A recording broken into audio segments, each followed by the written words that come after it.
So Samuel shows up in Bethlehem, like a prophet with a mission and probably a little spiritual PTSD from Saul. God told him to anoint a new king. Simple, right? First up, Eliab. Tall, impressive. Probably had that king energy, whatever that is. Samuel looks at him and thinks, yep, this is definitely the guy. God immediately shuts that down. Do not look at his appearance or the height of his stature, because I have rejected him. For God sees not as man sees. Man looks at the outward appearance, but the Lord looks at the heart. Boom. That's one of the most mic drop verses in the Old Testament. Now, quick historical pause here in ancient Israel.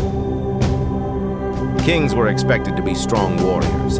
Think bronze armor, tall stature, and the kind of jawline you'd sculpt into limestone reliefs on the palace walls. Appearance mattered to people, but not to God. So one by one, Jesse parades 7 sons like it's Hebrew idol, and God keeps saying, nope, not him either. Then Samuel's like, you got any more? And Jesse's like, well, there's the youngest. He's out with the sheep, which is basically code for, yeah, but you don't want him. Here's what's wild. The Hebrew word for youngest, katan, can mean youngest, but it also carries the connotation of insignificance. Jesse doesn't just mean David is the baby. He means he's small. He doesn't matter. He's not leadership material, but God sees something holy in the hidden.